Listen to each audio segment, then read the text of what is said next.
what's up? Welcome back dito sa ating channel dito sa Mobs TV. Alright, so tayo nagbabalik muli mga babayan at ngayon pag-uusapan natin ito pong isa sa pinakamalaking aircraft carrier po ng Amerika ay nandirito po ngayon sa Pilipinas mga babayan. At siguradong ang China magwawala na naman. At ito nga pong China mga babayan ay sinupalpal din po ng ating DND Secretary Gibo Teodoro dahil sabi nga daw po ng China gusto nilang sila ang manguna dito sa Southeast Asia parang sa nuclear free areas mga babayan. Sinupalpal po yan ng ating DND Secretary Gibo Teodoro. Niniwala ba kayo sa China? Sila nga meron. Pang ano lang yan mga babayan, pang strategy lang ng China yan, kasi alam naman natin na meron din naman silang nuclear weapon, di ba? So parang ano lang yan, pakitang gilas lang yan, pakitang ano lang yan, baga ano tawag na dito, propaganda. At eto matindi mga babayan, ang vlogger po na si SAS mga babayan, si Alan Troy ay sinampahan po ng kaso netong si Commodore J. Tariela dahil ng kasong cyber libel mga babayan. Okay, so yan ang ating alamin ngayon at pag-uusapan. Pero syempre bago ang lahat, please don't forget to subscribe, like, share, at comment dyan sa comment section. Shoutouts na rin tayo sa mga bago natin subscribers dyan at sa mga palagi po nandiyan dyan sa team likers natin. Maraming salamat po. Taas-taas ang kamay po dyan. Mga nagla-like, comment nyo lang po dyan sa ibaba. Alright, shoutouts natin kayo sa mga susunod natin video. Okay.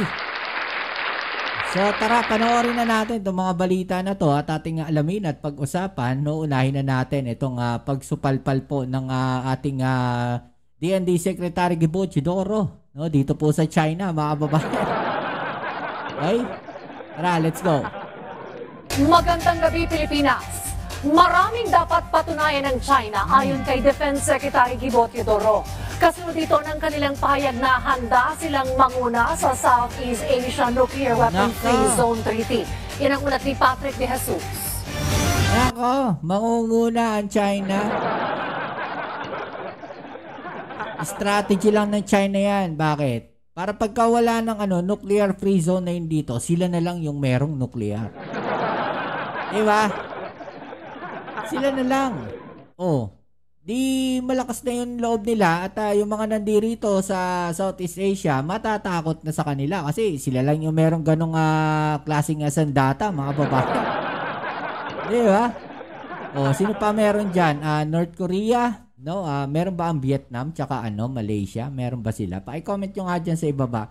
Okay, so, pero itong China, yung isa sa pinakamalaking bansa, pinakamalaking bansa dito sa parte na to ng Asia, mga babayan, meron po silang ganyang klaseng armas. Tapos sila yung pipirma na nuclear free zone, mga babayan. Wala kayo dyan. Kalokohan ng China yan, mga babayan. To see is to believe. Ito ang tugon ni Defense Secretary Gibo Teodoro sa kahandaan umano ng China na maging isa sa mga signatories sa Southeast Asia Nuclear Weapon Free Zone Treaty. Sinabi pa ng Chinese Foreign Ministry na sila mismo ay mauna sa paglagda sa protocol ng naturang kasunduan sa hindi paggamit ng nuclear weapon sa Timog Silangang Asya at makikipag-ugnayan sila sa mga bansa sa ASEAN. Pero buwelta ni Teodoro, maraming dapat na patunayan ng China bilang sila isa sa mga bansang may nuclear arsenal. Diba? Magpa-inspeksyon sila sa IAEA at multinational inspectors, para makita natin, seryoso para ba makita sila? natin kung talagang sincero sila. Tama. Paano sila magte-take the lead? Tignan muna natin, magpa-inspeksyon muna sila. To see is to believe. Dagdag pa ng kalihim, malaki ang kakulangan ngayon ng tiwala sa China dahil na rin sa kanilang paulit-ulit na pangharas sa West Philippine Sea. Wala talagang nagtitiwala na sa China, mga kababayan. Dahil nga yung klase ng ginagawa nila, iba yung sinasabi nila doon sa ginagawa nila, mga babayan, di ba? Kaya nga yung mga bansa, 'di ba, walang tiwala sa mga sinasabi ng China dahil nga sinungaling sila. 'Di ba? Number one sinungaling yung mga yan eh. Yung mga Chino na yan, number one sinungaling yung mga yan. Papa-inspect daw yung China, no, para maging nuclear free zone. Mga babayan, ipapa-inspect yung China. Sa tingin ninyo, lahat yan na ipapa-inspect nila? May itatago at may itatago yan. Di ba? May itatago at may itatago yan. Huwag kayong maniniwala sa kanila na walang itatago yung mga yan. Alokohan yan. Etong mga inisyatibo nila na willing to take the lead, maging mediator, pakitang tao lang ito kung wala silang good faith na ipapakita. Tama. Kasi sa ngayon, malaki ang deficit of trust and credibility nila. Tama, Malaki ang pagkukulang ng tiwala sa kanila. Hindi lamang ng Pilipino, kung hindi sa buong mundo. Sa buong mundo, kabilang sa 5 recognized nuclear weapon states ay ang Russia, Estados Unidos, China, France at United Kingdom. Ayun, no? Pero may ilan pang bansa ang sinasabing may ganitong kapabilidad. Samantala, bagamat karapatan ng China ang pagpapataw ng ban kay Ang Russia, mga babayan, after ata ng World War II, nagkaroon na sila ng nuclear weapon. No? So, yun yung base doon sa ating pagkakaintindi, no? Doon sa ating mga pagre-research. No? Ang Russia, mga babayan, ay isa sa mga bansa na sumunod sa after ng Amerika, no, na magkaroon ng nuclear weapon. Yung Russia na yan, mga babayan. ilan pang bansa ang sinasabing may ganitong kapabilidad. Samantala, bagamat karapatan ng China ang pagpapataw ng ban kay dating Senador Francis Tolentino, iginiit ni Teodoro na wala itong ginawang mali sa pagsulong sa karapatan at soberanya ng bansa. Wala rin daw siyang pakialam kung sa kanya susunod na gawin ang kaparehong sanksyon ng China. Ibig sabihin, may tinatago talaga sila, nasaktan sila, dahil natumbok ang maling gawain nila. Tama. Mabuti nga kung sakasakali, assuming, pupunta si Senator Tolentino doon, nasa tamang paraan. Hindi katulad nila na maraming undocumented dito. Yun, no? Di ba? Totoo naman, maraming Chinese na undocumented dito po sa bansa natin, dito sa Pilipinas, mga babayan. Di ba? Lalo nang dumami yan nung panahon, no, ng kasagsagan ng Pogo, mga babayan. Masaklap kasi dyan sa Pogo na yan, mga babayan. No? Naging mukha niyan is magkaroon ng trabaho para sa mga Pilipino. No? Nung nakapasok na yung mga Pogo dito sa ating bansa, nawalan na ng trabaho ang mga Pilipino, puro Chinese na yung mga nandoon. No, kung may mga Pilipino man, mga babayan, no, yun baka mga security guard lang, mga ganun lang yung mga trabaho. Pero yung sa tingin ko, parang hindi ata ganun. No, karami ang mga Pilipinong nasa loob mismo ng Pogo. Kumbaga, sa 1,000 Pogo employee, baka 1 o 2 lang yung Pilipino. Diba? Imagine niyo yung panlilin lang na yan na ginawa ng Pogo. Kaya dumagsa dito yung mga undocumented Chinese, yung mga illegal Chinese dito, no? At tapos sila pa yung gumagawa ng krimen dito. Kaya nga dapat no? Dapat hulihin lahat yung mga yan, magkaroon ng operation mapping, mga babayan, no? Ibig sabihin, imamapping lahat, no, ng lugar dito sa Pilipinas, lahat ng subdivision, lahat ng mga condo units, no, operation mapping para maubos yung mga yan. Diba? At marami tayong na-uncover na mga illegal na practice nila. Si Tolentino ang may hakda ng mga batas na nagtatag ng Philippine Maritime Zones Act at Philippine Archipelagic Sea Lanes Act, habang isiniwalat din niya sa isang pagdinig noon sa Senado ang umano'y paggamit ng trolls ng Embahada ng China para sa disinformation campaign laban sa Pilipinas. Una nang sinabi ng dating senador na karangalan ang pagban sa kanya ng China at patuloy siyang maninindigan na protektahan ang interes ng bansa. Patrick De. Actually, sampal sa China yun, mga kababayan. No, yung sabihin ng senador, no, na si Senator Tolentino, nakarangalan niya, no, na siya ay iban ng China, mga babayan. Sampal sa kanila 'yon. Alam niyo kung bakit? Parang sinabi sa kanila ni Senator Tolentino, ano ngayon? Wala akong pake. No? Wala akong pake kung iban ninyo ako diyan sa China. Di ba? Napakalaking sampal niyan sa China, mga kababayan. Sa totoo lang. Tuloy natin tong balita natin, mga babayan, dahil po ang isa sa pinakamalaki nuclear powered na aircraft carrier ng Amerika na USS George Washington, mga babayan, no, ay pumunta po dito sa Pilipinas at siguradong magwawala ang China diyan. Okay? So ito po, panoorin natin ang mga balita na yan, mga kababayan, at tignan natin, no, gaano ba kalaki itong barko na to ng Amerika. Let's go.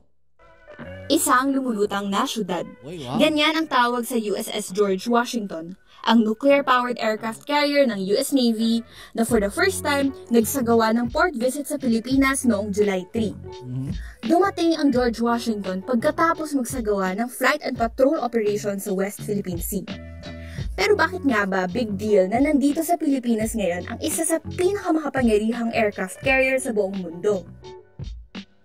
Sa loob ng carrier na ito ay may higit na 6,000 crew members at mahigit 40 aircraft. Ang flight deck nito ay may sukat na 1,092 feet. Mas malaki pa sa pinakamatangkad na building sa Pilipinas na Metrobank Center. May mahigit 200 Filipino-American sailors ang nagtatrabaho sa iba't ibang bahagi ng barko. Tinataya namang nasa 5 to 6% ng crew ay may lahing Pinoy. Isa sa kanila si Petty Officer Julibert Fernandez, na 1 year and a half nang nasa George Washington sa Aircraft Maintenance Department. Personnel over here come from different backgrounds. You're gonna see right here, there's a lot of group of Filipino and other groups of people as well. So the camaraderie of everyone over here on board that makes this ship very, very special. Bilang miyembro ng Aircraft Intermediate Maintenance Department, ang trabaho ni Fernandez ay critical sa operations ng carrier. The memorable part for me is just like providing all those supports, the equipment, and then next thing you know, all this aircraft are flying with no mishaps or no accident. Isa si Fernandez sa mga sailors na mabibigyan ng pagkakataong mag-enjoy at magpahinga bago muling maglayag. A very important part of our port visit here. We've been out working hard, very proud of our team and the entire strike group. It's good to be able to pull in here and afford the crew some time for some rest and relaxation.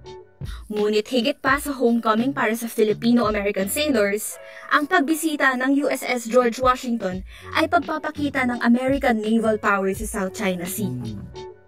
Ang timing ng pagbisitang ito ay kasabay ng tumitinding tensyon sa South China Sea, kung saan patuloy na iginigiit ng China ang kanilang karapatan sa karagatan at ipinapamalas ang kanilang kakayahan gamit ang sarili nitong aircraft carriers. We share the values of open and free Pacific, Indo-Pacific region. That's why we're out here. Alright, siya mga babayan, no? Nagwawala ang mga Chinese dyan. Nagwawala ang China dyan, mga babayan, dahil sigurado ang sinasabi nila, no, na sinisira ng Amerika ang kapayapaan sa South China Sea. Wala namang bago sa ginagawa ng China, mga babayan. Puro propaganda na lang ang kanilang ginagawa, 'di ba? Puro paninira ang kanilang alam. Okay, sa isang banda, eto mga babayan, no, isang vlogger po na si Alan Troyo, si Sasrogando o si Sasasot, mga kababayan, no, sinampahan na po ng kasong cyber libel nitong si Commodore Tariela, mga kababayan, dahil sa siguro may mga paninirang puri. Alamin natin itong balita na to, mga babayan. Kasong cyber libel ni Philippine Coast Guard Commodore J. Tariela. Sinampahan na ng kasong cyber libel ni Philippine Coast Guard Commodore J. Tariela ang isang vlogger dahil sa umano'y mali at malisyoso nitong mga paratang. Yan ang ulat ni Bernard Ferrer. Formal na nagsampa ng kasong cyber libel si Philippine Coast Guard spokesperson for West Philippine Sea, Commodore J. Tariela, laban sa vlogger na si Alan Troy Regando Sasot, mas kilala bilang Sasasot. Inihaan ang reklamo sa Manila Prosecutor's Office kung saan humihingi si Commodore Tariela ng danyo sa nagkakalaga ng 1.25 million pesos. Ayon sa Movement Against Disinformation UMAD na nagsisilbing kinatawa ni Commodore Tariela, sunod-sunod umanong naglabas si Sasot ng mapanirang mga pahayag mula Hulyo hanggang Oktubre 2024 sa Facebook at X na dating Twitter. Nilalaman ng mga post ang umano'y mali at malisyosong paratang na sangkot si Commodore Tariela sa bribery, corruption, dishonesty at misconduct. Kabilang sa mga akusasyon ni Sasot ayon kay Commodore Tariela ay ang umano'y pandaraya niya sa Philippine Military Academy, pagtanggap ng 4 na milyong dolyar na talent fee mula sa Estados Unidos at ang pagbibigay sa kanya ng mga bagdang pera ni House Speaker Martin Romualdez. Maring pinabulaan ng opisyal ang lahat ng paratang at iginiit na mga ito ay walang katotohanan at walang basehan.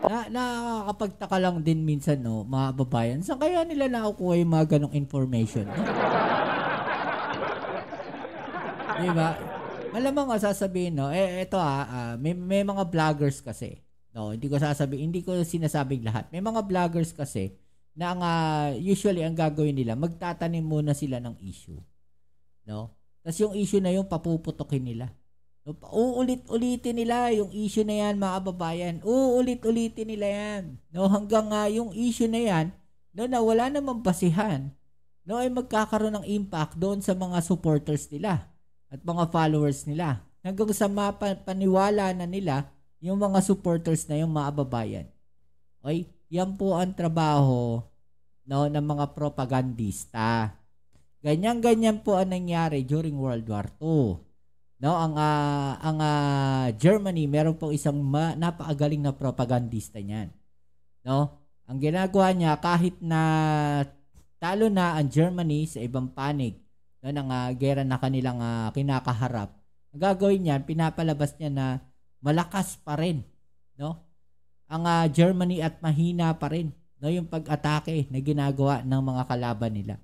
Ganon yung atake na ginagawa nito mga propagandista na to, mga babayan. No, so siguro may mga ganon kasing mga vloggers eh. 'Di ba? Nag-i-inflict sila ng isang issue hanggang sa gagawin nilang totoo, hanggang sa makakahanap na sila ng isang issue, no, na pwede nilang i-connect doon, tsaka nila sasabihin na, oh, sabi ko sa inyo, totoo yan eh. Ganyan. Kaya huwag kayo nagpapaniwala basta-basta sa mga issue-issue na yan. Para sa akin, there are limits for our constitutional right of freedom of expression. Kung magsasalita ka ng bagay na wala ka namang basihan, and it will also damage my reputation, para sa akin, you need to be held accountable. Binigyan din ni Commodore Tariela na wala siyang anumang sariling interes sa paninindigan para sa soberanya ng Pilipinas sa West Philippine Sea at ang kanyang mga kilos ay ayon sa direktiba ni Pangulong Ferdinand R. Marcos Jr. Para sa akin, ang pag-spread ng fake news, misinformation, disinformation sa social media platforms, tama lang na talagang harapin natin sa pagpa-file ng kaso, no? To challenge etong mga ganitong posting. Tiniyak naman ng MAD na buong suporta nila kay Commodore Tariela at sa lahat ng mga likod bayan na nagiging biktima ng sistematiko at organisadong kampanya ng paninira at pagpapakalat ng maling impormasyon sa internet. Nanawagan din ang grupo para sa mas responsable at makataong paggamit ng social media. Bernard Ferro. Makataong paggamit ng social media. Ewan ko lang Ewan ko lang. Okay, so yan muli. Maraming salamat sa lahat ng mga patuloy na kasuporta dito sa ating channel. Kita-kits tayo sa ating next video upload. Sana isuportahan nyo pa rin po ang ating mga video uploads. I-click nyo lang po ang notification bell para ma-update kayo sa mga latest video uploads natin, sa mga latest reaction videos natin. Maraming salamat po sa inyong suporta. Alright, kita-kits tayo sa ating next video. Ito ang inyong Kuya Mobs, Sumbong TV. Peace. I'm out.